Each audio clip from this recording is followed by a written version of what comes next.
and you are now watching our signature segment, See the Stories. Now, Indra, I want to ask something. It's quite personal, and maybe in some parts of Indonesia a little bit taboo. But before you got married, were you aware of your reproductive health? That's hard to answer. So I didn't go to a doctor to check before I got married, but at the same time, did you have to do like these blood checks and things like that, marital checks, premarital checks? I think that happened like a couple of years after I got married. But then again, during the COVID time, I actually got myself checked. So that's that's after how many years of being married. Interesting. Now we will talk about the men's fertility awareness, but before that, let's have a look at the story. A strong commitment is needed to create the ideal household, especially when couples plan to have children. This can be achieved with strong support for the psychological and physical health of couples. However, not many know that men also need to receive education about their reproductive health. Intonation. Male fertility plays a vital role in the effort to have offspring. A man's ability to provide adequate amounts of healthy sperm is a crucial factor in the fertilization process. Aside from the helping conceive children, high fertility also reduces the risk of health problems for newborns. Yes. Because it's all in the DNA of the father. The sperm is very, very important component. And therefore, understanding the importance of male fertility in the reproductive process, how important it is for successful conception and the well-being of future generations. Yeah. Now we have our guest here today. We have urologic surgeon and sexual health practitioner, Dr. Dimas Prasetyo, with us in the studio to know more. Now, Dr. Dimas, welcome to the studio. Thank you for coming. Now, you do a lot of, education in your social media as well. I actually forwarded one of his posts to my husband recently. Right. Which one? I kind of wonder which one right now. Well, it was more of the things you can do to, the things that you can do to produce healthy sperm. Right. Very basic thing that when you're trying for kids, right? But why is it important to raise the awareness about men's fertility? Because all this time we always talk about women's fertility, right? Yeah, exactly. So based on reports, a decline in childbirth occurred everywhere in many places, which will eventually lead to a population decline. Now, a crucial question is whether this decline is caused solely by economic or behavioral problem. For example, couples who doesn't want to have children, or couple who wants to postpone having children, or to what degree biological factors contributing to medical condition called infertility are also involved actually. So how do we measure male fertility actually? So male fertility, we can examine male fertility by looking at the sperm quality. Basically, you ask the man to ejaculate and we measure the sperm under the microscope. And reports shown that over the past 50 years, there is a decline consistently, a decline in sperm quality, in sperm count anywhere in the world. Sorry, I just want to make sure you say 50, 50. 50, yeah. So 50 years. Yes. Yeah, so the research was mainly in America and in Europe, but also there are research from Africa as well. So compared to men in the 1970s, men nowadays has a lower number of sperm actually, ranging from 50 to 70% decline, depending on where the study was conducted actually. Wow, that's kind of extreme. It's more than I So thought. it's the study says it's less sperm count. Yes, less sperm count. Or less sperm count means, does it actually mean less fertility or less Yes, of course. Well, smaller ability to create or to how do you say that? To make an offspring. Yeah, because well, I was going to say something about the egg, but okay. Well, we call that fertilization. Yes, fertilization, that's right, that's the word, yeah. So, yeah, optimal sperm quality means the likelihood for the sperm to fertilize an egg from the female is higher as well. Okay. I have a question on that one, but I want to see if it's already asked later on. But let me go on this one first. So what's the common misconception surrounding men's fertility? So I'd say the most common misconception about fertility itself that people still think that, I don't want to put it wrongly, it's always the woman's fault. So 100% of the couples I've seen in my practice, they went to see a female doctor first, to see an OBGYN first. And then after examinations, apparently it was revealed that the woman was fine. It was the guy who had problem with the sperm. So I think, yeah, that's the most common misconceptions that we are facing nowadays. Now, before we move on, did you guys have any tests before you guys get married? I did because it was mandatory now. It's mandatory by the government to receive a marriage certificate. You have to go through premarital checks. Right. During the pandemic, it was only mandatory in Jakarta. Now, after I got married, suddenly it's mandatory everywhere. So my husband didn't have to, but we know that he's already had a child before, so he's fine. Yeah. So, okay. But you've mentioned about this research. This is very, very interesting because you've also mentioned that is this solely because couples are deciding not to have children? You know, the behavioral changes. Yes. Or is it also because infertility? Now, looking at that, my question is, in the last 50 years, lifestyles have changed. Right? So how does stress or mental health affect, men's fertility? Well, I think, first of all, if you want to get pregnant, if you want to have child, the woman must be pregnant, right? The women need to be pregnant first. And to make the women pregnant, you need to have sexual intercourse. Actually, frequent sexual intercourse, actually. So now, stress or mental health issues can contribute to sexual dysfunctions like low libido, less frequent sexual intercourse, and also erectile dysfunctions. So with having less frequent sexual intercourse, that means that the likelihood to conceive a child will also decrease as well. And secondly, among couples who already face infertility problems, they tend to go, for example, to undergo program like IVF or insemination program. And unsuccessful treatment itself can lead to a state of lasting sadness, and that will make them probably avoid trying again. And delaying to try to get pregnant doesn't do any favor for those couples, especially among older couples, because the potential of the fertility itself for the women will decrease by age. That's right. So what I'm summarizing, I'm just summarizing that. It means that no matter what situation, you have to be able to, you have to be able to have intercourse often to increase the probability of having children. Yes, right? yes, so yes. it's not like a one time it's done. No, There needs to be like a lot of different factors, right? Yes. So, so it is suggested that, we always suggest patients to have sex at least 3 times per week if they want to have child.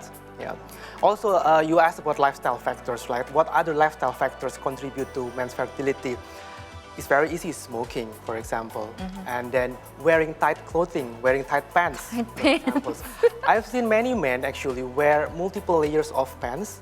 For example, they wear brief underwear and then another boxer or like short pants and then another long trousers outside. So wearing those multiple layers doesn't do any good to your fertility, actually. So no underwear. I'm just gonna take it. Or just one layer of underwear. Oh, one layer. So often. Another lifestyle factors that men with fertility problems should avoid is actually, for example, taking hot shower or sauna. It's not good as well, actually, because our testicles, you know what testicles are, right? Yes. So our testicles works better in a colder environment. That's why it's hanging from the body, right? It's not attached to the body. Oh, so tight clothes means extra heat. Yes. Extra heat means less sperm. Yeah. Is that true? Oh. Now on the matter, like you say, the frequency of intercourse, and at the same time, you mentioned at least three times a week. Yeah. So how about if we actually doing it 3 times a day? Will that be better? Well, that's even better, actually. Wow. Better, yeah. Sorry, this is. I just want to make sure the probability, the math is right there. Are you trying? Is that what you're asking? No, it increases your probability of having children also. So the more, the higher the probability, right? Yes, and it's a cardio workout as well. I like that. I like how you put it. Yeah, I like that. I like that. It's exercise. But I wanted to ask because, so what is because some research also said, but too much also decreases the sperm amount or the quality of the sperm. Is that true? No, actually, it's completely not true, actually. You cannot run out of sperm, actually. So, the sperm that men ejaculate now, it's actually being produced like 3 months before. Oh. So it takes approximately 90 days for sperm, 80 to 90 days to for a sperm to mature. Okay. So, and then every second, more than 1,000 sperm is being produced actually. So you will not run out of sperm. So the more the merrier. Now, if what we produce right now is already it's already been produced about 90 days ago. So when we're talking about like our mental health and stuff like that. Let's say I wanna have myself checked today. So the one that I'm producing right now was the factor of stress happened from 3 months ago, or the today's stress? You are a... Well, you know, stress usually doesn't happen overnight, so they usually come from before. So I think It's gonna affect. but actually, stress doesn't. It's not a direct relationship between stress and Okay. fertility itself. It's like towards the attitude of how we approach or how we address those fertility, for example. Yeah. So stress would, as you mentioned before, stress actually stress affects the underlying factors, Yes. but not the sperm count and things Yes, itself. exactly. Okay. So no tight clothes in. Yes, noted on that one. So, what lifestyle factors affects men's fertility, and how can they be addressed? Well, as I mentioned earlier, such as smoking, wearing tight underwear, tight clothing, and then regularly taking hot shower or sauna, or for example, obesity itself is actually one of the lifestyle factors not favoring male fertility actually, or lack of exercise as well. Lesser known habits that is not favorable for men's fertility is actually putting your phone too close to the testicles, Yeah. for example, putting it into the pockets, Yeah. and also using plastic actually. So plastic contains a chemical called BPA or bisphenol A, and this bisphenol A is it is already known as a hormone disruptor, both for men and for women. For example, for the men, it disrupts the production of testosterone. For women. So that's now we have many BPA-free plastic product, for example. Yeah. That's certainly little notes that we need to take. Yeah. So let's talk about genetics, because some say it really does matter. Some families, because we know that if one family gets to have twins and they might produce twins, so that definitely plays Yeah. a role. How big of a role does genetics play in terms of fertility? It's very important actually. Genetic abnormalities contribute to 15 to 30% of all male factors in fertility. And that includes chromosomal abnormalities, for example, extra number of chromosomes. You've got too many chromosomes, it's not good for your fertility. Or you have a sperm DNA damage, which is a damage in the sperm DNA itself. Or genetic abnormality causing anatomic diseases, so for anatomic problems such as hypospadia. Hypospadia is a condition where the tip of the penis, or like the opening of the penis, is not located in the tip of the penis, but it's located like in the base of the penis. So it's the other way around. Yeah. So that means that when you ejaculate, the sperm doesn't like spray towards the front. Oh, You know what I mean? Yeah, I do. Can you do anything about that? Yeah, surgery is the only option for that. Yeah. Wow. So what can we do to encourage men to, openly be able to talk about and discuss about their fertility concerns with healthcare providers? Are you shy when it comes to your fertility? Did you have, when you want to think about your own health, reproductive health? It's not always about wanting to make children, by the way. It's your own health. To answer that, so it's not the fact that I have to do the test. It's nothing taboo for me. It was just doing it at the hospital was uncomfortable. So like Okay. if I have to do it again, I might gonna ask like, is there any other way I can do this? Like, Is it blood, or does it have to be, sperm? Well, the test? That's it. Usually start with the sperm, and then we measure the sperm. If the sperm is has a certain kind of abnormality, then we can proceed with laboratory examinations for the men's hormonal, for the reproductive hormones. Yeah. And to answer the questions, what steps can be taken, I think it's very interesting question, because men in general don't complain much, or they tend to avoid talking about something lacking about them. So, but thankfully now with the advancements of information technology, that now information or knowledge can be accessed very easily. So I think from that, men will start realizing that something happening with me that is not supposed to be. So then they will come to see a healthcare provider. In my personal experience, I work in a private men's specialized clinic, and we embrace inclusiveness and we take privacy very seriously. That's why men is comfortable coming to my clinic. They can avoid like being judged by people if they come to, for example, to hospitals. Big general hospital. Yes, exactly.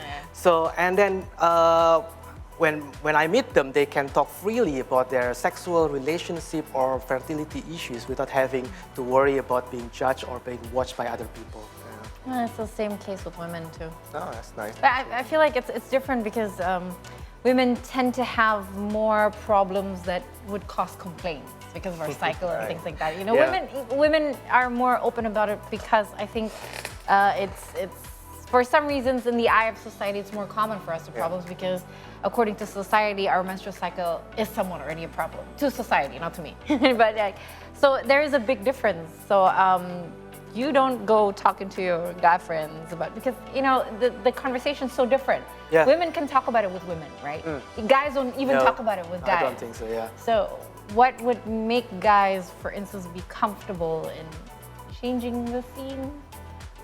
Is it lack of, does it lessen your masculinity when you talk about your reproductive health? Come on. I don't have any answer for that. I mean, like one of the things, like I think OBGYN and like all the women's health is already well educated. Like a lot of people already knows that you need to do that. Like even like the government already have like a program for pap smear and stuff like that. So like it very push towards women like and their health reproductions and all that kind of stuff. How can society, do you think, help break the stigma around this feeling of I don't know, do you guys feel that it's actually unnecessary to talk about it or like generally being judged? I think having sexual educations, which include fertility topics incorporated in the school curriculum, will break the stigma from the young age. So in the future, more couple will be more open to address this challenge together with more knowledge and with more openness compared to previous generations, which were not exposed to much education about sex and reproductive health from the young age. Yeah, so let's work on that. Maybe it starts with the home if the schools can provide, right? But see, the stories will continue after break with Dr. Dimas still here with us, so don't go anywhere, the conversation will continue.